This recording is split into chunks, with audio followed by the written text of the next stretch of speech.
One mightier than I is coming. He will baptize you with the Holy Spirit and with fire.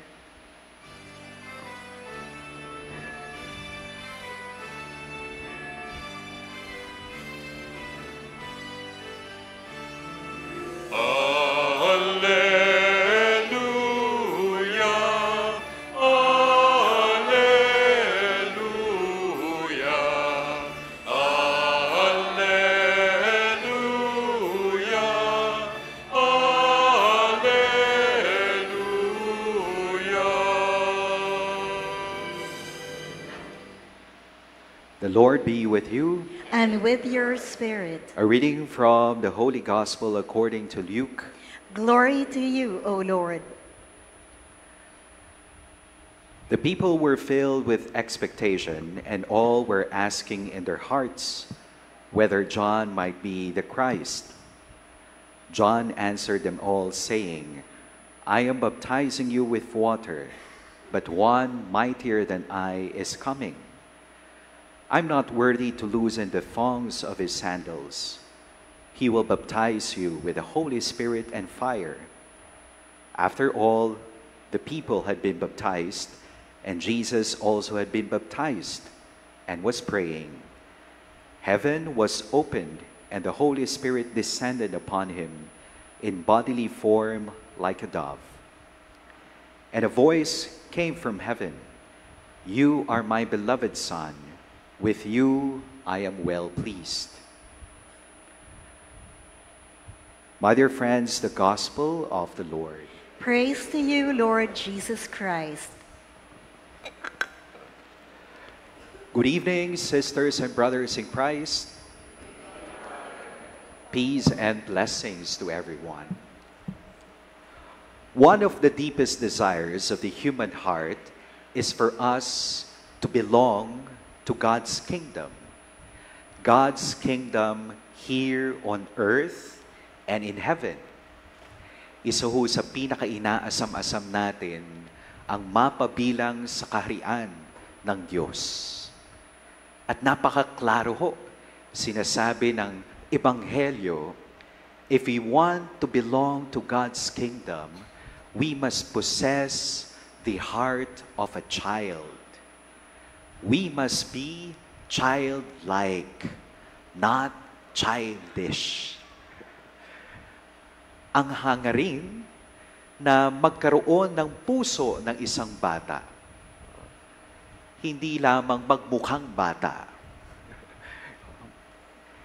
My dear friends, sabi ho ng mga matatanda, adults would usually say, can we be children again? Ba? No stress, no worries, all fun and enjoyment. Can we be children again? Minsan nagmamaneho ako, nakita ko po doon sa car sticker, sinasabi doon, growing old is mandatory. Growing up is optional. God loves a childlike heart and a grown-up head.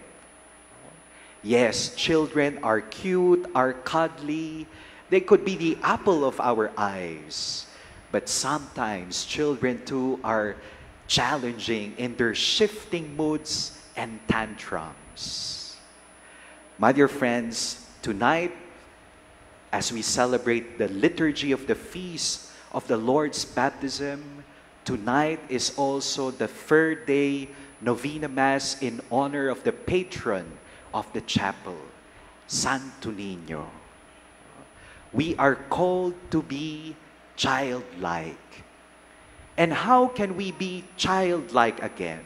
How can we reclaim this childlike disposition in our life of faith? We rekindle our baptismal promises. Tatlong bagay po ang pinapaalala ho sa atin ng pagbibinyag sa ating Panginoong Hesus. Una, solidarity. Ikalawa, sonship. Ikatlo, sharing. in the mission of Christ. Una, solidarity. Solidarity in life, in fullness of life, in eternal life. Kasi meron ho yung pagkakaibigan sa kadiliman, sa kasamaan, no? Sa kapahamakan. Ang pakikipagkaibigan sa atin ng Diyos, pagkakaibigan sa kasaganaan ng buhay. Solidarity.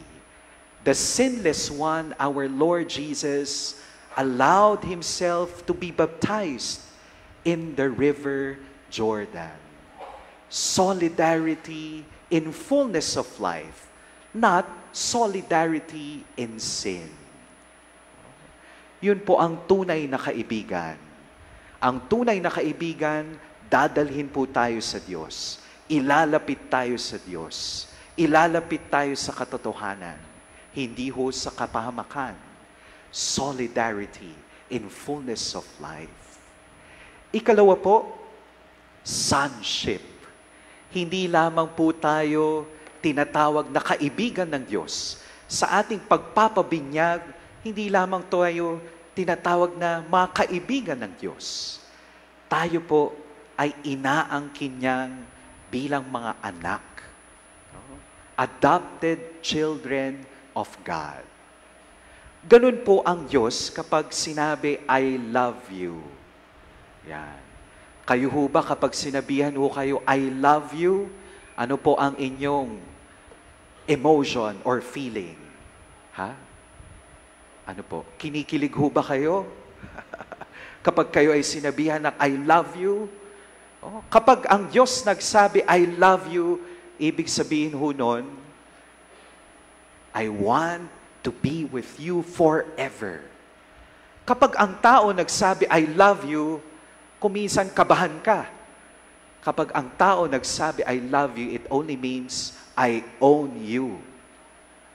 Kapag ang Diyos nagsabi, I love you, you will be with me forever. Magkasala ka man, madapa ka man, sumubsob ka man, sa lupa, sa iyong pagkakamali, pagkakasala, kahinaan, mananatili kang anak. Anak kita at mahal kita. I love you because I need you, or I need you because I love you. At ikatlo po, ang pinapaalala po sa atin ng pagbibinyag ng ating Panginoong Hesus, that we, as the adopted children of God, we are not immune from suffering.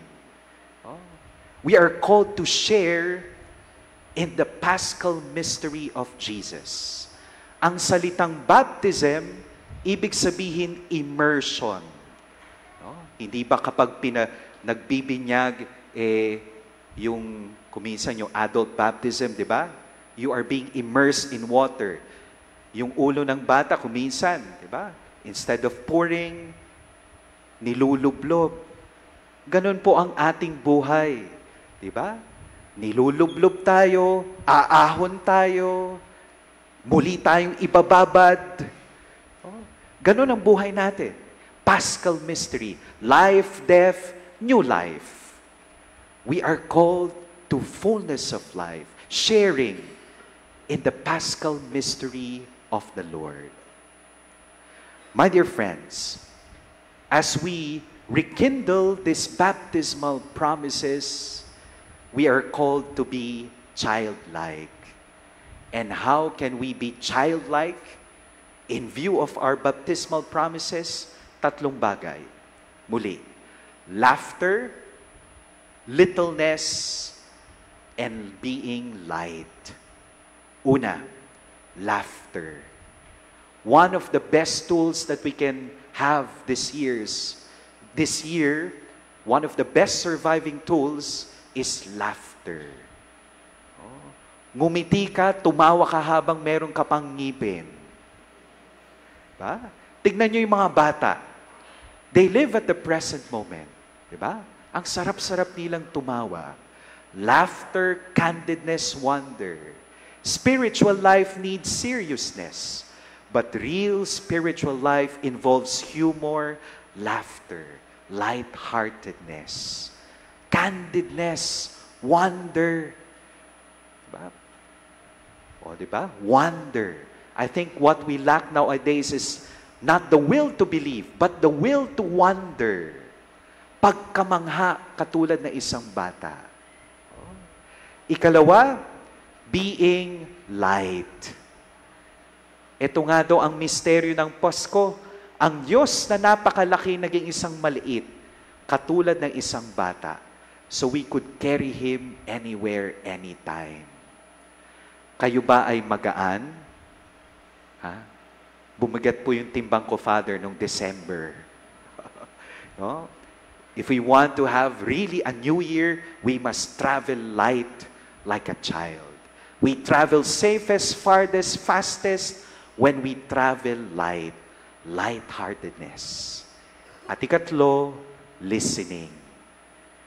Ang isang childlike, marunong makinig, katulad ng bata sa kanyang mga magulang. We do not learn in life when we think we are always right.